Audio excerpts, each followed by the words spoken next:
준비한 영상을 먼저 보시겠습니다. 여러분, 당시 1세기 유대교에서 기독교를 개종하려면 경제활동이 불가했대요. 그래서 제가 좀 고민을 해봐요. 이게 예수님 믿는 대가인가? 오늘 저희들이 생각하는 대가는 뭐죠? 예수 믿는다는 이유로 잘 돼야 되지 않습니까? 그런데 오늘 말씀을 보면 계시록은 정반대요. 예수 믿는 대가로 모든 경제활동이 불가할 때 너희들은 예수를 끝까지 따라갈 수 있느냐? 저는 여러분에게도 동일한 질문을 주님이 오늘 하신다라고 믿습니다. 만약 예수 믿는데 너 물질 다 포기할 수 있냐? 여러분 따라갈 수 있습니까? 중요한 건 어떻게 우리가 이 고난 가운데서 제정신으로 버티고 승리할 것인가. 오늘 말씀을 보니까 그 믿음을 지킬 수 있는 원리를 가르쳐 줍니다. 믿음을 지키려면 반드시 짐승의 수를 세어보아야 합니다. 이 뜻은 눈앞에 버젓이 드러나 활개치는 너의 수많은 우상들을 분별하라. 지각을 가지고 그 우상들을 밝혀내어 끊어내라. 그러면 네 믿음은 약해지지 않고 강건해진다. 우상을 분별 못해서 끊어내지 못하는 게 아니라 알고 있는데 끊어내지 못하는 거라고 성령님이 저에게 가르쳐 주시는 거예요. 그래서 제가 또 고민이 되기 시작했어요. 그럼 어떻게 해야 되죠? 여러분, 우상이 무엇입니까? 하나님보다 더 사랑하는 무언가입니다. 하나님보다 더 무언가 관심을 갖고 있는 무언가는 싹 다 우상입니다. 그리고 결정적으로 오늘 거짓 선지자가 가르쳐 주잖아요. 땅에서 올라온 짐승이 가르쳐 주잖아요. 그 우상의 최종 목적지는 매매의 줄기와 시작인 물질이라고요. 사랑하는 여러분, 여러분은 여러분의 우상이 무엇인지 모르십니까? 만약 이 질문 앞에 저희가 정직하게 대답을 못한다면 오늘 말씀 아무런 소용이 없습니다. 이미 저희들은 우상이 뭔지 다 알고 있어요. 중요한 건 알고 있는 우상을 어떻게 끊어내서 내 믿음을 더 견고하게 지키느냐. 여러분, 지금 있는 고난 앞으로 더 심해집니다. 그럼 어떻게 해야 돼요? 그 고난과 싸워야 돼요? 이기는 방법은 믿음의 주인이요 대상이신 예수님을 지금보다 더 깊이 바라보는 것. 더 깊이 바라보기 위해 예배하고, 왜 예배가 더 자주 필요해요? 더 깊이 바라보려고. 왜 말씀을 보고 묵상하고 큐티를 해야 되죠? 더 깊이 바라보려고.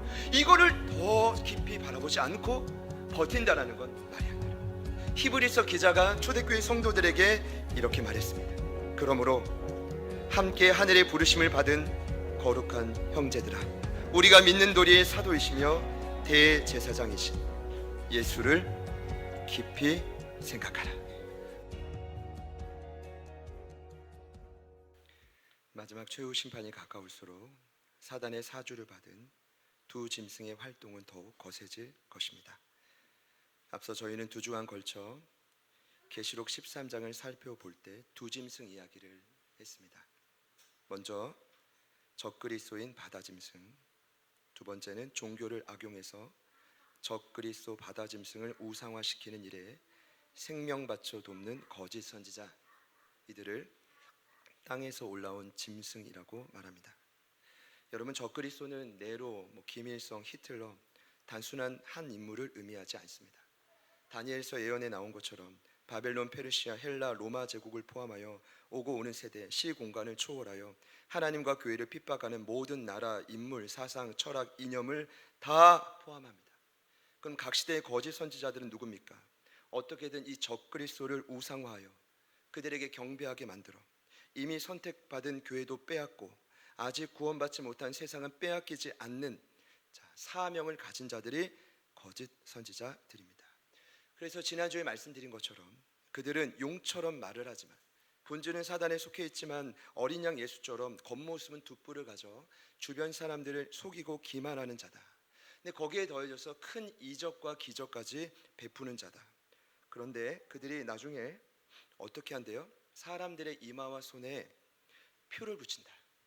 그게 바로 짐승의 수인 666입니다. 여러분, 저는 지난주에 명확히 말씀드렸습니다. 666은 바코드가 아닙니다. 전자신분증도 아닙니다. 네로만도 의미하지 않습니다. 이 말은 네로를 그 당시에 의미했어요. 왜요? 네로라는 이름의 히브리어 음역에 환산한 숫자가 666이 나옵니다. 그러나 그 666은 제가 분명히 말씀드린 것처럼 6이란 숫자는 하나님의 수인 7에 1이 모자른 짐승의 수요 사람의 수입니다. 그래서 언제나 6은 실패를 의미합니다. 그러면 666은 어떤 뜻입니까? 실패, 최종 실패. 이것이 바로 사단과 그를 따르는 세상 무리의 마지막 운명이 될 것입니다. 그러나 이 숫자의 의미보다 더 중요한 건 여러분 기억하십시오. 이 표가 없으면 마지막 때 매매 활동이 불가합니다. 돈을 소유할 수도 없고 돈을 소유해도 이 표가 없으면 여러분은 세상에서 화폐를 쓸 수가 없습니다. 바로 이와 같은 때는 반드시 노래한다. 여러분, 왜 사단이 마지막에 이 적그리스도 우상화를 위해 물질을 쓸까요? 이 물질이 가장 강력한 우상이기 때문입니다. 여러분, 이거는 지금 말하지 않아도 여러분이 지금 다 공감하실 겁니다.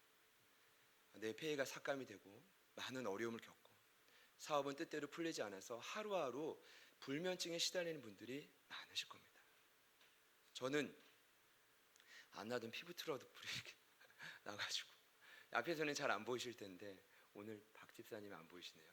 이제 금요일에 식사를 하는데 박인자 집사님이 목사님 얼굴에 이게 나서 어떻게 하냐고, 제가 밥을 먹는데 얼마나 애처롭게 저를 한참을 쳐다보셨어요. 병원 가겠다고 제가. 이게 약간 근데 기도의 문제 같아요. 왜냐하면 저도 재정으로 인해서 고민하거든요. 제가 두 공동체의 재정을 봐요. 첫 번째는 저희 이제 소규모의 가정 4명. 제가 아직도 그걸 놓지 않고 있습니다. 그리고 조금 더 큰 저희 제자들 교회. 물론 실제적인 재정은 우리 여러분이 도우시고 우리 광현 집사님이 도우시지만 저희가 지금 운영위원회 하지 않아가지고 다 말씀 못 드려요. 근데 이제 직원회의가 없어서 근데 운영위원회 때 코로나 이후의 재정을 다 보고 드렸어요. 어떤 날은 잔액이 20만 원, 어떤 날은 150만 원, 어떤 날은 70만 원. 사실 저는 기적이라고 생각해요. 할렐루야. 지난달에는 44,610원 맞죠? 이게 진짜 기적입니다. 그러니까 이게 제가 뭘 느끼냐면 그럼 목사님 그런 거 놓으세요 하면 되는데 제가 알아요. 물질만큼 우리의 믿음을 단련하고 훈련하는 영역이 없어요. 그러니까 사단이 왜 666을 표시로 매매에 불과하게 하냐? 이런 거죠. 돈이 없어도 너 그럼에도 불구하고 날 따라올 수 있냐? 여러분께 오늘 질문 드립니다. 또 저에게 질문합니다. 여러분은 어떻습니까? 그래서 제가 결단했어요. 하나님, 8월입니다. 그럼에도 불구하고 그리 아니하실지라도 부르심의 자리를 꿋꿋이 지킬 수 있도록 도와주십시오. 그것 때문에 트러블이 난 건 아니겠지만 분명히 이제 마스크를 다 열심히 쓰시는데 저만 이런 것 같아서 여러분, 지난주에 그렇게 제가 말씀드렸습니다. 그래서 반드시 무엇이 필요하다? 지혜가 필요하다. 여러분 13장 18절에 이런 구절이 있습니다. 지혜가 여기 있으니. 13장 마지막 절이죠. 이 말씀의 원뜻은 지혜가 필요하니. 그래서 총명함이 필요하다고 했습니다. 지혜를 총명함이라고 했는데 총명함은 곧 분별력입니다. 그 분별력으로 눈앞에 있는 우상들을 분별하고 내려놓으라. 이것이 내 믿음을 유지하고 인내할 수 있는 또 하나의 중요한 원리라. 그럼 같이 한번 따라합시다. 지혜가 매우 필요합니다. 우리 같이 한번 암송할 텐데 문자를 못 받으신 분들은 18절 말씀 같이 한번 하겠습니다. 자, 시작.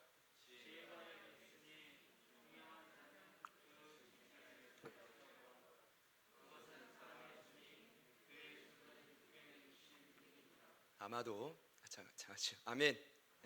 아마도 지난주 말씀 후에 많은 성도분들의 마음속에 무거운 짐이 있었을 것이다.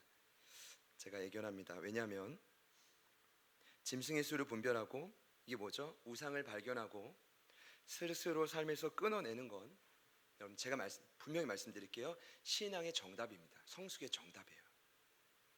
삶에 그러나 이것을 정답이라고 해서 삶에 적용하는 것은 또 다른 문제입니다.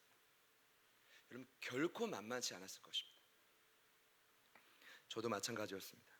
지난주 말씀을 나눴는데 웬걸 지난 한 주간 시간이 갈수록 짧은 한 주였지만 두 짐승이 저에게 또 우리 공동체에게 주어진 시간이 본인들도 얼마 남지 않았으니까 더 발악한다고 저는 느꼈습니다. 더 공격하겠구나. 왜냐하면 진리를 드러냈으니까 더 발악하겠구나. 여러분 둘 중에 하나일 겁니다. 예수님 안에서 절대적인 평안을 누리거나 아니면 목사님 주일 말씀이고 내 삶은 삶이지라고 그냥 포기하거나 이런 분들에게는 평안이 있을 것입니다. 완전히 누리거나 완전히 포기한 분에게. 그러나 그런 두 가지가 아니라면 아마도 대부분은 이 말씀을 기억하며 치열한 갈등과 고민과 번민이 그 마음속에 있었을 것입니다.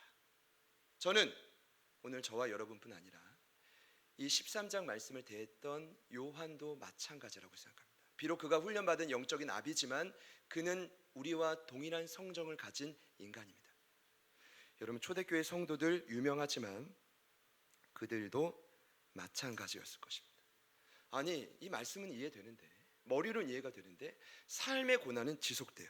이런 자에게는 어떤 현상이 있냐면 아무리 은혜의 말씀이, 이 진리의 말씀이 우리가 끼쳐줘도 마음속으로는 미지수인 거예요. 따라해 보시죠. 아주 자연스러우십니다. 여러분, 비웃거나 이런 게 아니라 고민을 많이 했습니다. 바로 이때 오늘 요한이 한 장면을 보게 됩니다. 본인의 힘으로는 볼 수 없습니다. 우린 이것을 성령 안에, 은혜 안에 나오는 계시라고 합니다. 그 모습은 시온산에 어린 양이 서 있고 그와 함께 14만 4천의 성도들이 서 있는 장면입니다. 오늘 본문 1절입니다. 같이 한 번 더 읽겠습니다. 시작. 또 시작.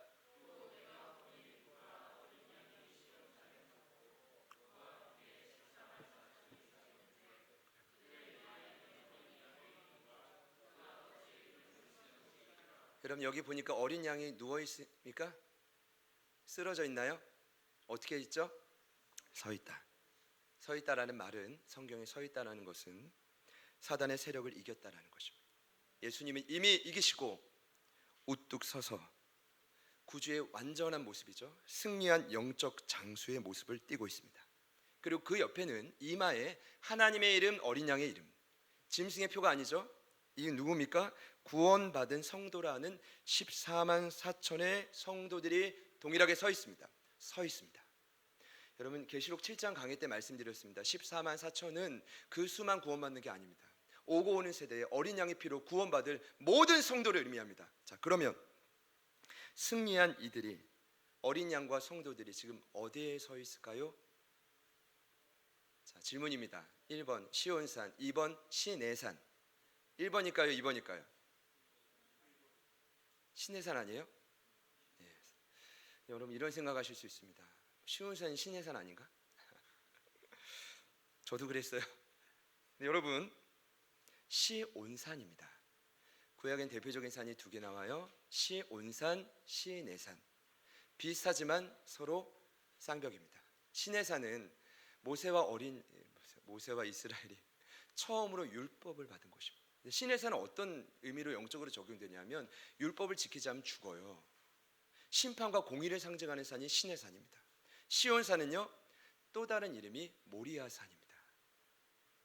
아브라함이 100세에 얻은 아들, 가장 소중한 아들 이삭을 제물로 바치러 갈 때 그곳에 어린 양 예수가 준비되었던 은혜의 산, 기초의 산, 그곳이 어디라고요? 시온산입니다. 그럼 오늘 어린 양과 14만 4천의 성도는 어디에 서 있습니까? 시온산입니다. 시편 2편 6절입니다. 내가 나의 왕을 내 거룩한 산 시온에 세웠다 하시리로다. 이사야서 59장 20절입니다. 여호와의 말씀이니라 구속자가 시온에 임하여 야곱의 자손 가운데서 죄가를 따르는 자들에게 반드시 임할 것이다. 자, 그러면 중요한 건 시온산의 어린 양 예수와 그와 함께한 14만 4천의 성도는 오늘날 누구냐 이거. 예수를 머리로 함께 모인 바로 저와 여러분 교회입니다. 믿으시기를 축복합니다. 자, 그럼 오늘 요한에게 계시 가운데 보여진, 여기 보니까 보라라고 되어 있습니다. 보라, 감탄사인데 어떤 뜻입니까? 지금 13장까지 잘 따라왔지만, 막 동시다발적으로 환상 가운데 말씀을 네가 잘 정리하며 따라왔지만 더 집중해서 보라는 것입니다.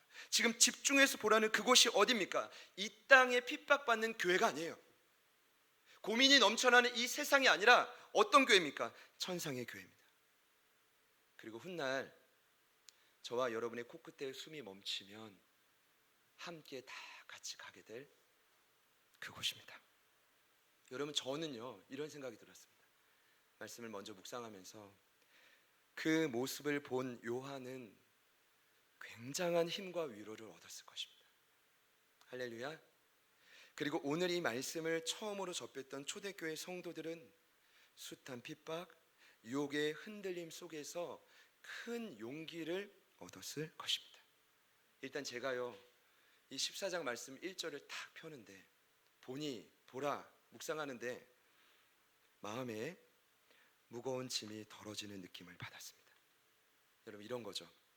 비록 고난과 함께 이 땅에 살지만 어린 양 예수님이 우뚝 서 계신 천상의 교회를 고개를 들고 볼 수만 있다면, 오늘도 저와 여러분이 그 시온산의 예수님을 바라보고 주목할 수만 있다면 이 땅의 어떤 우상도 우리는 넉넉히 이겨낼 힘을 얻게 될 것입니다. 모세가 갑자기 어르신 생각이 났는데 신명기 11장을 보니까 이제 본인은 죽고 약속의 땅에 들어갈 후손들에게 이렇게 유언합니다. 너희들이 들어갈 약속의 땅의 특징은 산과 골짜기가 많다. 그래서 언제나 고개를 들고 하늘을 바라봐라. 왜일까요? 산과 골짜기가 많다라는 건 애굽 땅과 약속의 땅을 비교하는 겁니다. 애굽 땅은 나일강이 있죠. 광개수로가 있죠. 그래서 사람들이 권력과 힘이 있으면 얼마든지 돈이 있으면 자신의 힘으로 열매를 맺을 수가 있는데, 약속의 땅은 산과 골짜기가 많아서 하늘을 바라보고 하늘에서 떨어지는 이른 비와 늦은 비가 내려오지 않으면 절대로 열매를 맺을 수가 없는 땅이 약속의 땅입니다. 그래서 하늘을 바라보는데 모세가 이렇게 말하죠. 하늘을 바라보지 않는 자 멸망하리라. 사랑하는 여러분, 하늘을 바라봅시다. 여러분, 뭐 하시고 계십니까? 고개를 듭시다. 여러분, 옆에 있는 분들께 이렇게 한번 인사합시다. 하늘을 바라봅시다. 고개를 좀 듭시다. 여러분, 좀은 없었는데 제가 하다 보니까. 여러분, 제가 왜 이걸 강조하냐면 지금 이 말씀 남은 4절 말씀드릴 건데 지금 이런 마음으로 주목하지 않으면 오늘 말씀은 아무 소용이 없습니다. 네 얘기구나, 이 정도입니다. 오늘 이 말씀이 저희들의 고백이 되기를 소망합니다. 자, 이 마음으로 말씀을 주목하는데 요한이 오늘 주목해서 본 건 한 가지입니다. 천상의 교회를 봤더니 성도들이 하는 일이 한 가지입니다. 그게 바로 무엇일까요? 새 노래를 부르는 것입니다. 오늘 말씀의 제목은 거기에서 본따 왔습니다. 우리 3절 말씀을 다 함께 읽겠습니다. 시작. 보좌 앞과 내 생물과 장로들 앞에서 새 노래를 부르니 땅에서 속량함을 받은 14만 4천 밖에는 능히 이 노래를 배울 자가 없더라. 여러분, 지금 보니까 아멘입니다. 새 노래를 부르는 것을 보았죠. 자, 이렇게 말씀드릴게요. 우선 이 노래는 지상교회인 저와 여러분이 고난을 버티고 인내할 수 있게 하는 힘입니다. 이것이 오늘 요한에게 천상의 교회를 갑자기 보여주신 궁극적인 이유인데, 자, 근데 이 노래는 이렇게 기록되어 있죠. 속량함을 받은 자만이 배울 수 있는 노래다. 따라해 볼까요? 속량함. 구원받았다라는 건데 왜 굳이 아고라조라는 이 단어를 썼을까요? 속량함. 이 뜻은 어떤 깊은 의미가 있냐면 예수의 피값으로 너희를 샀다라는 뜻입니다. 죄의 권세를 끊어냈다라는 것입니다. 너희를 어둠에서 석방시켰다라는 뜻이 아고라조 속량입니다. 그 깊은 의미를 굳이 더 담는 이유가 있어요. 보시죠. 자, 그러면 좋아. 예수의 피값으로 구원받은 너희가 배운다? 여러분, 배운다는 것은 어떤 의미입니까? 신앙의 성장입니다. 예수님 닮은 제자가 되는 길, 제자도를 뜻합니다. 보세요. 여러분, 신앙이 성장하고 있습니까? 아니면 퇴보하고 있습니까? 제가 볼 때는 성경의 지식과 경륜과 이런 거는 아무 소용이 없어요. 전통 중요한데 지금 여러분이 믿음이 성장하고 있지 못하다면 다 제거해 봐야 됩니다. 오늘 배운다라는 뜻은 제자가 된다라는 것입니다. 신앙이 성숙한다라는 것. 교회에서 가장 중요한 건 믿음의 성장입니다. 여러분, 제자의 의미가 마데테스입니다. 어떤 뜻이죠? 배우는 자입니다. 그러니까 제가 볼 때 한마디로 이런 것입니다. 결국 구원받고 신앙이 성숙하는, 배워가는 모든 성도들은 반드시 삶에서 새 노래를 부르게 된다. 자, 여기까지 이해되시는 분들만 아멘. 자, 그렇다면 중요한 건 새 노래의 내용이 뭐냐 이겁니다. 힌트는 오늘 읽으신 본문에는 없습니다. 14장에도 없어요. 그래서 좀 친절하게 15장 2, 3절 말씀을 준비했는데 거기에 답이 나와요. 우리 같이 한번 화면을 통해 15장 2절과 3절을 함께 읽습니다. 시작. 불이 섞인 유리바다 같은 것이 있고 그의 이름의 수를 이기고 벗어난 자들이 유리바닷가에 서서 하나님의 검은 고를 가지고 하나님의 종 모세의 노래 어린 양의 노래를 불러 이르되 주 하나님 곧 전능하신 이시여 하시는 일이 크고 놀라우시도다. 만국의 왕이시여 주의 길이 의롭고 참되시도다. 아멘. 여러분, 새 노래는 무엇입니까? 이 땅의 짐승인 적그리스도와 그의 우상을 이긴 모세의 노래, 어린 양의 노래. 한마디로 새 노래는 승리의 노래입니다. 여러분, 모세의 노래, 모세가 언제 불렀죠? 출애굽을 경험하고 눈앞에 홍해를 건너고, 자, 그가 그 숱한 전투의 현장에서 얼마나 일이 많았겠어요? 전적인 하나님의 은혜 아래 승리를 경험하며 배운 삶을 노래로 고백한 것이 새 노래, 모세의 노래, 승리의 노래입니다. 자, 그러면 오늘 이 새 노래를 요한에게 보게 하신 이유가 무엇입니까? 이런 목적일 것입니다. 요한과 초대교회 성도들이 지금 이 같은 승리의 노래, 새 노래가 필요하다는 것입니다. 두 번째, 이 같은 승리의 노래를 경험할 날이, 그 순간이 얼마 남지 않았다는 것입니다. 저는 주님 빨리 오셨으면 좋겠습니다. 영광스럽게 이곳에서 불림받고 싶어요. 그리 아니하실지라도 외치면서. 물론 구원받아야 될 성도들이 많지만 오늘 말씀을 통해 위로를 받습니다. 반드시 부르게 된다. 저는 여러 고난 가운데서 오늘 이 계시록 14장 말씀 앞에선 여러분들에게 좀 동일하게 이렇게 믿음으로 선포하고 싶습니다. 여러분은 끝없이 괴롭히는 애굽의 바로, 세상의 사단의 영향력이 어린 양의 피로 모두 묶임받고 떠나갈지어다. 한 번 더 합니다. 자, 양면에 가파른 믹돌, 뒤에서는 애굽 군대가 쫓아오고 앞에는 홍해, 풍전등화 같은 여러분의 형편 속에 눈앞에 홍해가 갈라지는 역사가 일어날지어다. 여러분, 그런 역사를 간절히 저는 소망합니다. 자, 중요한 건 이것입니다. 당장 나타나지 않아도 이 사실을, 보이지 않는 것을 인정하는 것이 믿음입니다. 보이는 것을 누가 못 믿어요?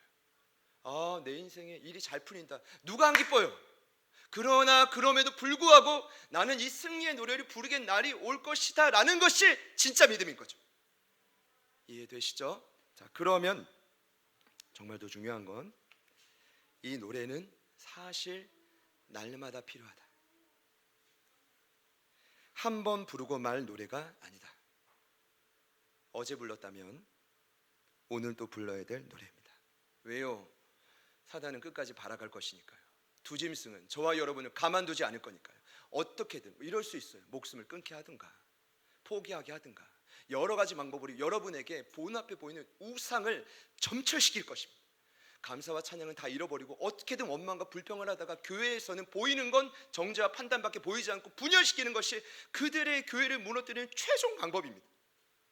그러니 우리는 날마다 승리해야만 합니다. 저에게 주신 힌트는 그렇습니다. 2절 말씀을 오늘 보니까 천상의 노래를 많은 물소리래요. 큰 우레소리래요. 그리고 검은고, 저는 검은고 전문가는 아니지만 검은고에 줄이 많죠. 6줄. 감사합니다.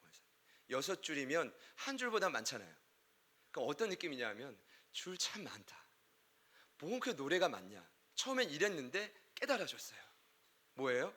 날마다 승리의 노래를 불러야 되니까. 위에서는 이 땅을 중보하는 마음으로 날마다 믿음의 선포를 해야 되니까 그 노래가 많은 물소리와 같이 많을 수밖에 없는 거죠.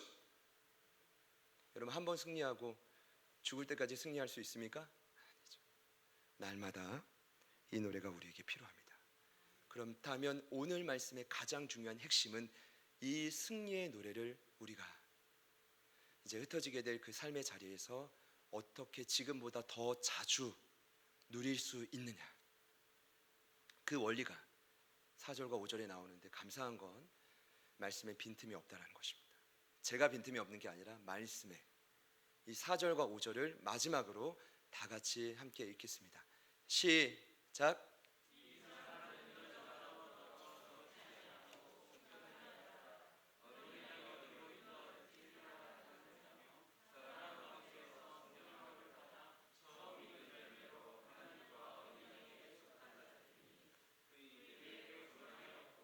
흠이 없는 자들이더라.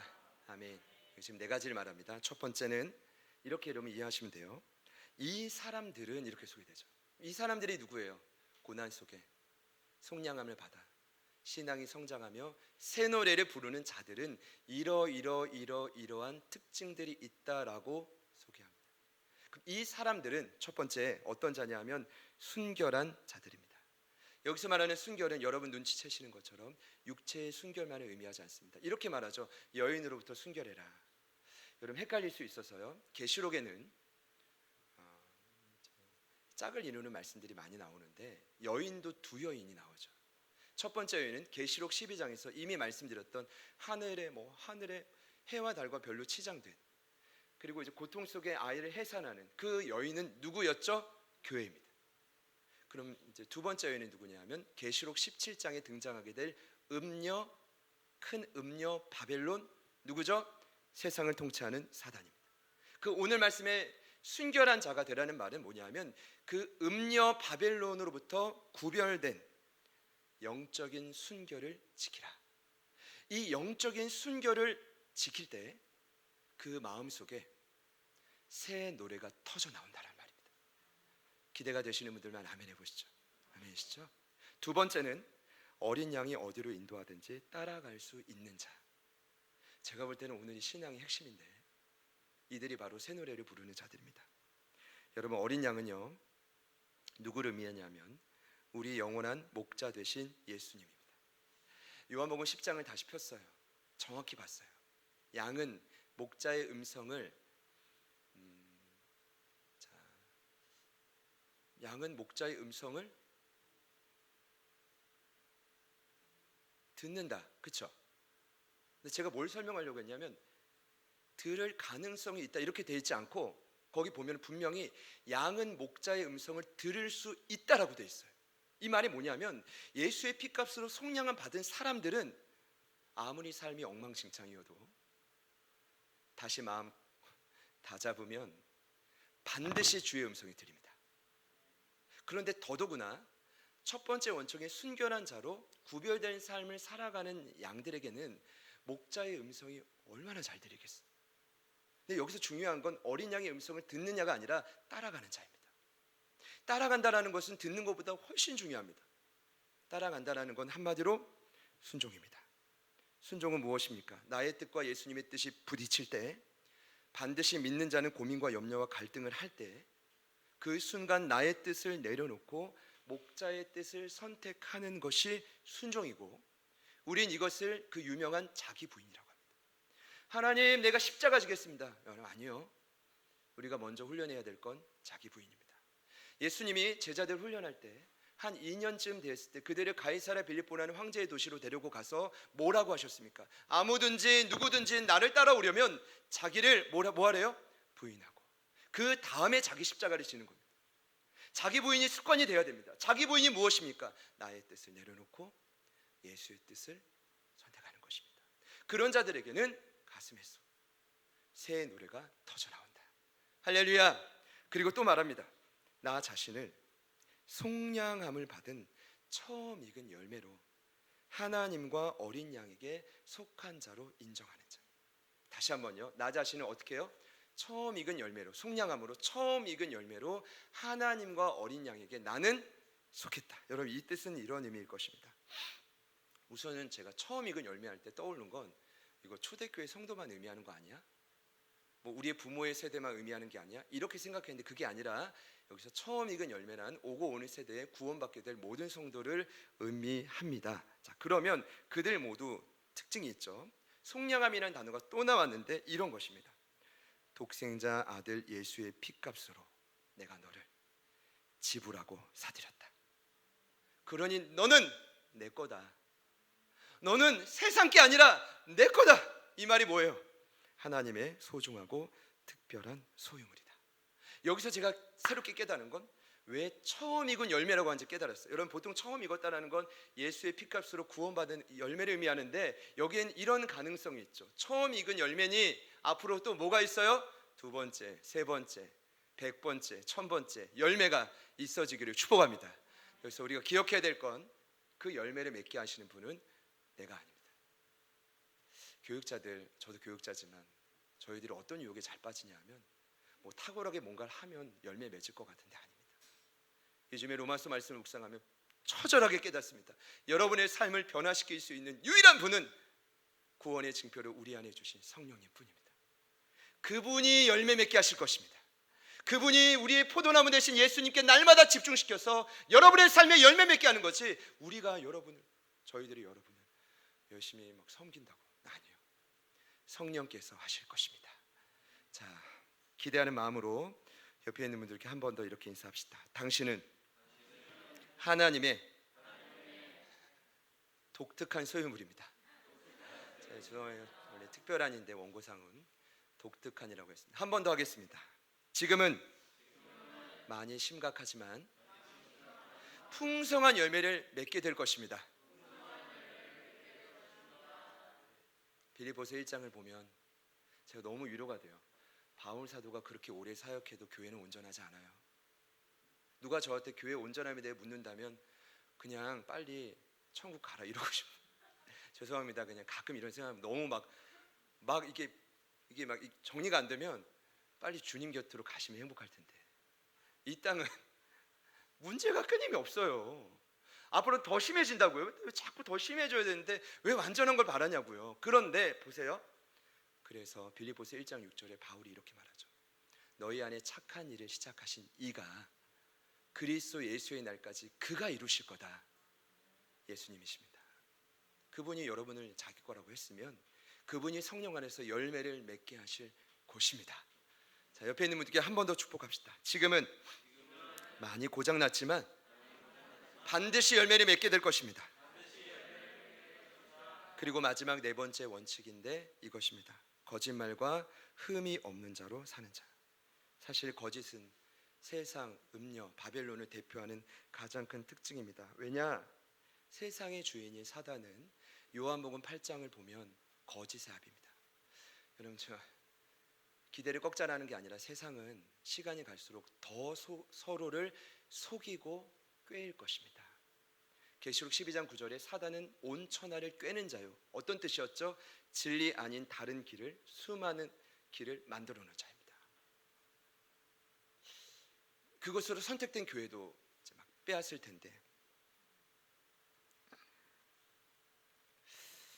그 세상과 구별되는 것입니다.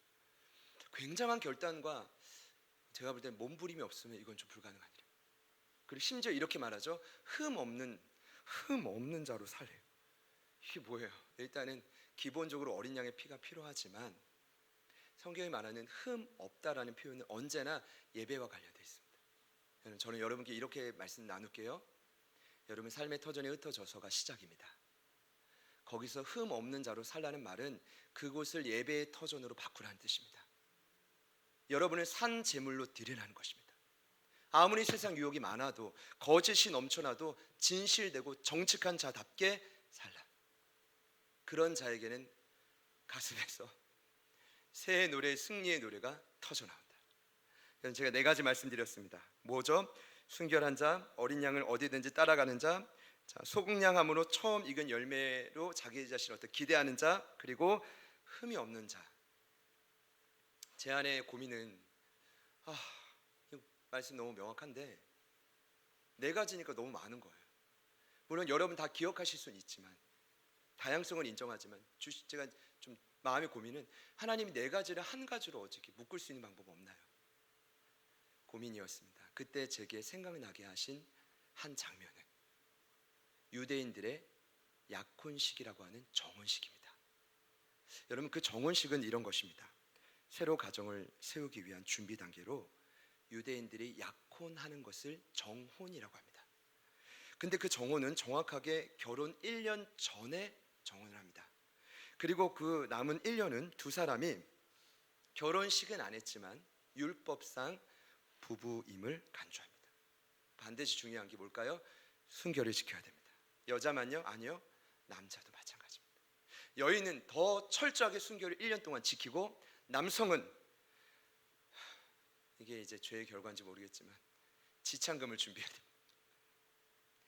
돈이 없으면 뭘 해야 되냐면 그 여인의 가정을 위해서 노동을 해서 1년 동안 열심히 정해진 금액을 마련해야 됩니다.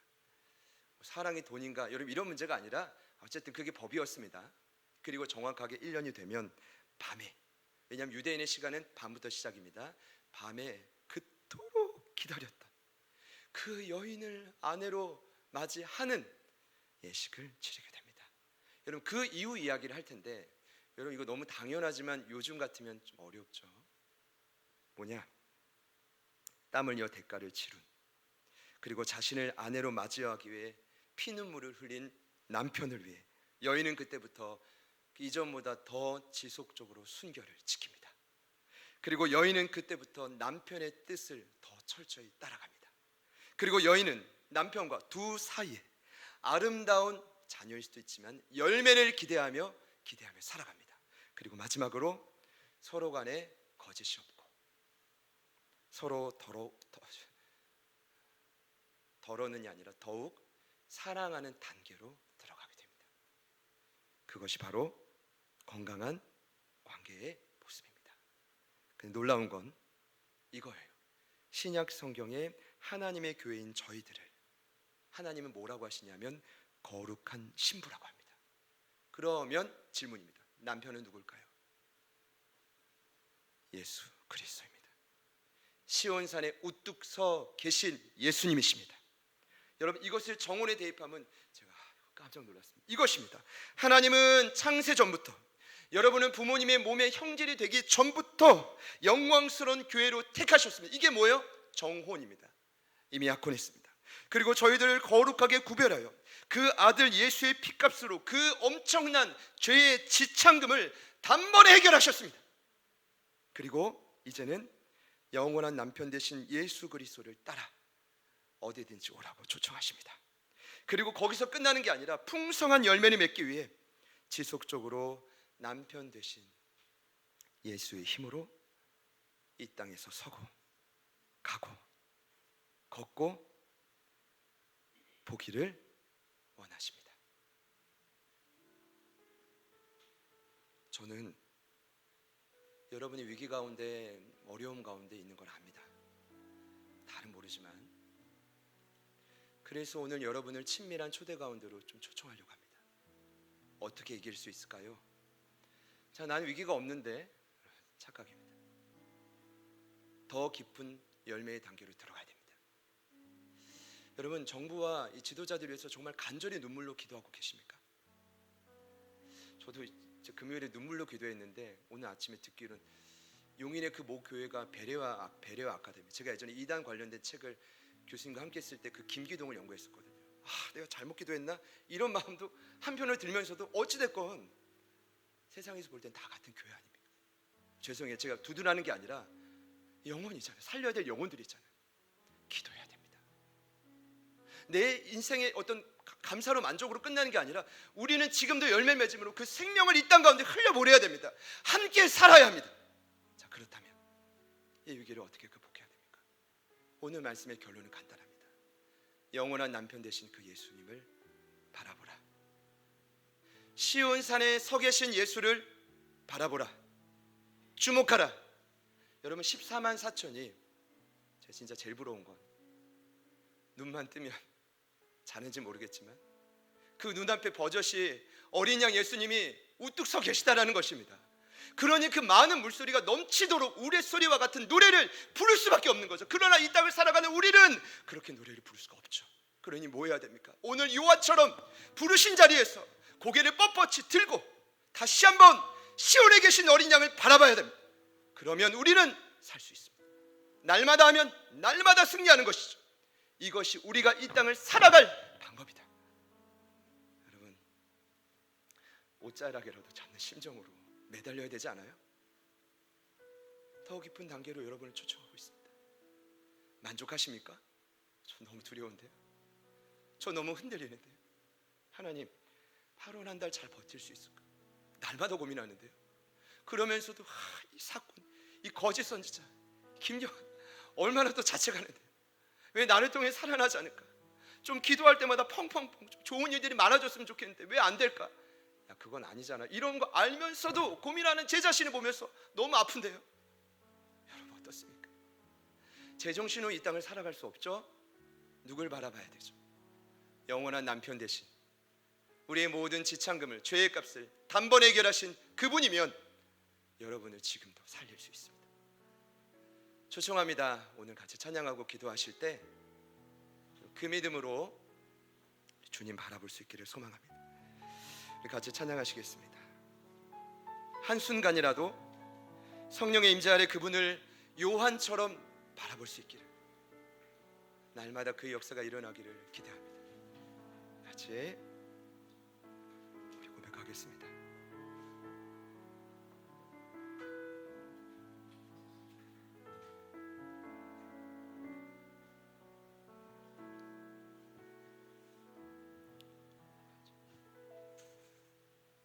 주 발 앞에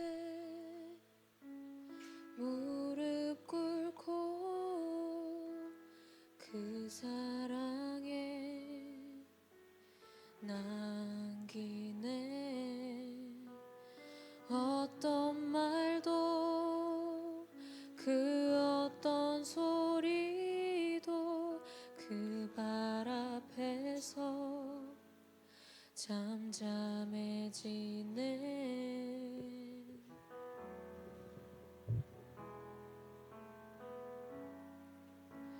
주 나의 사랑 그 발 앞에 앉아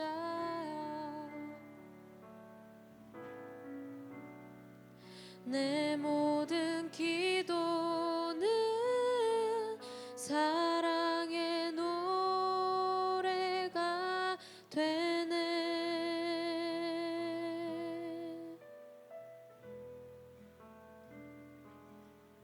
주의 옷자락 만지며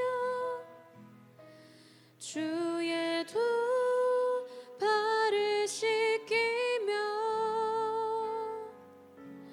주님 그 발에 입 맞추며 나의 왕관을 놓으리. 주의 옷자락 만지며 주의 두 발을 씻기며 주님 그 발에 입 맞추며 나의 왕관을 놓으리.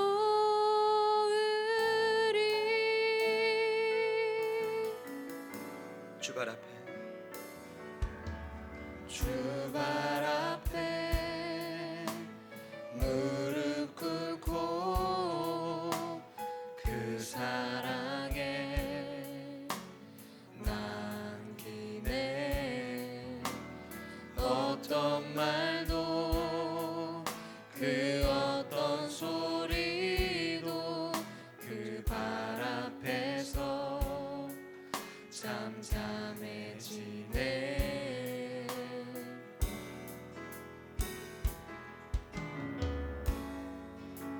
주 나의 사랑 그 발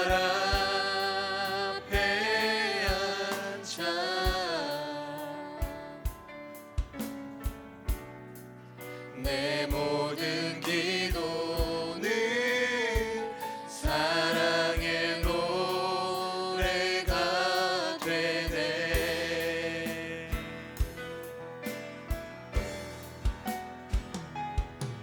주의 옷자락만 지며 주의 두 발을 씻기며 주님 그 발에 입 맞추며 나의 왕관을 놓으리. 주의 옷자락만 지며 주의 두 발을 씻기며 주님 그 발에 입 맞추며 나의 왕관을 놓. 주의 옷자락만 지며 주의 옷자락만 지며 주의 두 발을 씻기며 주님 그 발에 입 맞추며 나의 왕관을 놓으리. 주의 옷자락만 지며 주의 두 발을 씻기며 주님 그 발에 입 맞추며 우리의 모든 위기와 아픔을 한 번에 해결하실 수 있는 그분 앞에 우리 한 번 더 전심으로 우리 믿음으로 선포하겠습니다. 주의 옷자락만 지며 주의 옷자락만 지며 주의 두 발을 씻기며 주님 그 발에 입 맞추며 나의 왕관을 놓으리. 주의 옷자락만 지며 주의 두 발을 씻기며 주님 그 발에 입 맞추며 나의 왕관을 놓. 예수로 사네 예수로 사네 그 힘으로 서네 예수와 가네 그의 길로 걷네 그 안에서 보네 그 영광을 보네. 예수로 예수의 삶으로 예수로 사네 예수로 사네 그 힘으로 삽니다. 그 힘으로 서네 예수와 가네 그의 길로 걷네 그 안에서 보네 그 영광을 보네. 영원한 남편 되신 예수님 시온에 계신 그 예수님을 향해 우리 한 번 더 믿음으로 선포합시다. 예수로 그 힘으로 삽니다.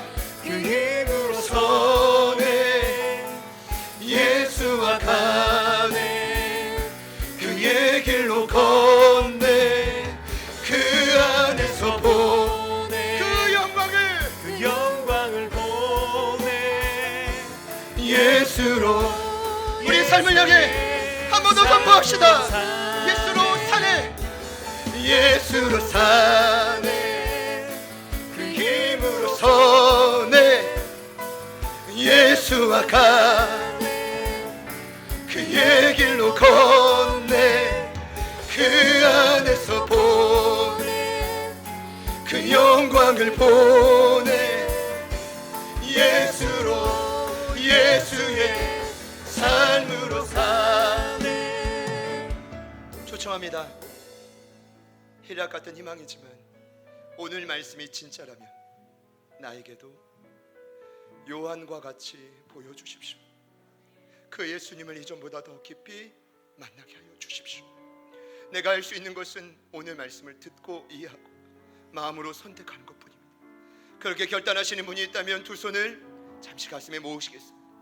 그리고 오늘 이 찬양을 다시 한번 부를 때 이 시간 전심으로 기도하겠습니다. 하나님, 예수를 바라보게 하여 주십시오.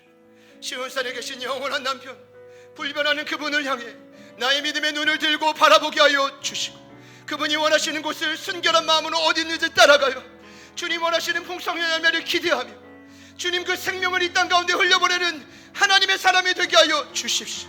요한과 같이, 초대교회와 같이 하나님 나도 회복시켜 주십시오. 더 깊은 은혜를 깨닫게 하여 주십시오. 우리 결단하는 마음으로 우리 같이 한번 주님 이름 부르시고 전심으로 기도합니다. 주여,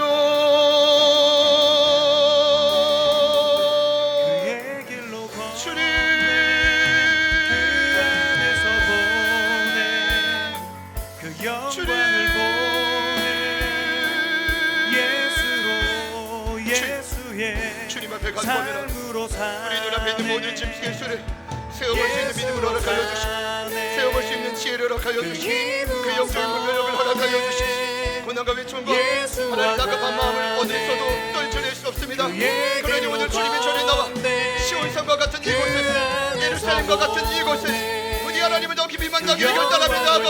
하나님의 심령들마다 살아나는 역사가 일어나게 하여 주십시오. 주님이 찾아오시고 주님이 만드시고 주님이 역사하여 주시고 하나님 마음으로 우리 가운데 역사하여 주십시오. 하나님 도우시기를 간구합니다.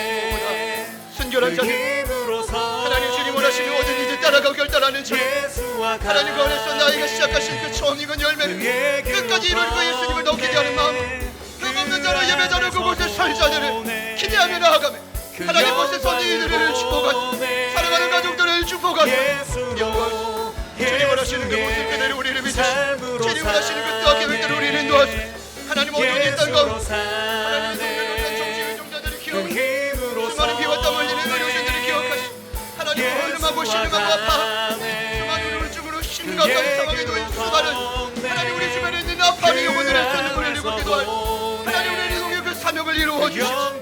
주님의 모든 어둠의 권세가 떠나가게 하여 모세의 노래가 하나님 오늘 어린 양의 노래가 모세의 노래가 하나님 어린 양의 노래가 하나님 심령과 삼위 현장마다 일어나게 하여 주십시오. 일어날시어다. 하나님 음성을 보이는 모든 믹들과 우리를 죽이러 쫓아오는 모든 애굽의 군대와 하나님 눈앞에 있는 모든 홍해가 갈라지는 역사가 일어나게 하여 주십시오. 일어나게 하여 주십시오. 일어나게 하여 주십시오. 주님 도와주십시오. 하나님 어떻게 허락하여 주십시오. 도와주는 것과 하나님 역사하시니까 주님을 찬양합니다. 하나님 기대하며 나아갑니다. 하나님 기대하며 간검에 나아갑니다. 주님 도우소서. 주님 도우소서. 주님 일어서서. 주님 도우소서. 성령님 도우시고 역사하시고 하나님 곳에서 우리를 통해 일하시는 그 모든 자리자리만 대부의 역사가 물결같이 일어나게 하여 주시고 생명의 역사가 물결같이 일어날지어다. 일어날지어다. 하나님 쫓아오는 모든 사단의 마귀와 주신 정욕을 막아주시고 일어나게 하여 주시고 일어나게 하여 주시고 일어나게 하여 주시고 일어나게 하여 주시고 아버지 하나님 도와주시고 아버지 하나님이라 하여 주시고 아버지 하나님 도와주시고 주님 일하시매가 주님 역사하시매가 주님이 일하실 것에 또 감사 미리 감사합니다. 하나님 은혜와 생명의 은혜와 새노래가 우리를 통해 울려 퍼지게 하여 주시고 주님 도와주시고 그 영광을 보내 예수로 예수의 삶으로 사네 예수로 사네 예수로 사네 그 힘으로 서네 예수와 가네 그 길로 걷네 그 안에서 보내 그 영광을 보내 예수로 예수의 우리 마지막으로 고백 올려드립니다. 예수로 사네 예수로 사네 그 힘으로 서네 예수와 가네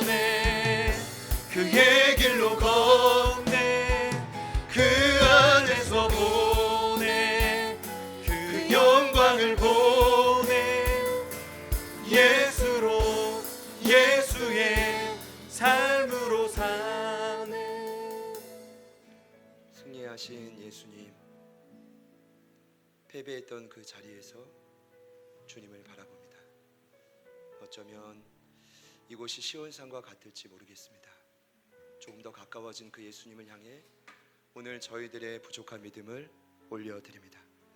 뒤에선 홍해 애굽의 군대가 우리를 죽이려 하고 양옆에 믹돌이 가파르게 있으며 눈앞에 홍해가 있습니다.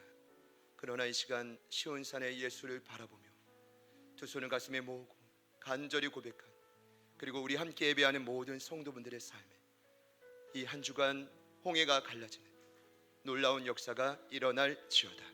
우리를 죽이려는 애굽의 사단, 그리고 그 짐승의 모든 협박과 위협으로부터 날마다 어린 용의 노래를 부르는, 모세의 노래를 부르는, 새 노래 승리의 노래를 부르는 우리 모두가 되게 하여 주시옵소서. 그 어느 때보다 어려운 시기를 보내고 있지만 주님이 우리와 함께 하시면, 우리가 주님을 붙들고 주님을 떠나지 않으면 날마다 승리하게 될 줄 믿습니다. 오늘 이 고백이 우리의 삶의 자리에서 더욱 잔잔하게, 더욱 강력하게 파급 효과가 일어나서 하나님 대한민국을 이끌어가는 대통령과 모든 정치 위정자들에게 힘과 능력을 허락하여 주시고, 힘들고 어려운 이 시점에 피와 땀과 눈물로 많은 병자들을 고치고 있는 수많은 의료진들에게 힘과 능력을 부어 주시옵소서. 하나님 이 길을 함께 합심하여 우리가 주님을 바라보며 그 생명으로 말미암아 함께 승리하는 대한민국이 되게 하여 주시고, 다시 한번 진정한 영적인 광복의 역사가 하나님 이 땅과 열방 가운데 일어나게 하여 주시옵소서. 주님을 찬양합니다. 주님을 바라보며 살아계신 예수님의 이름으로 간절히 기도드립니다.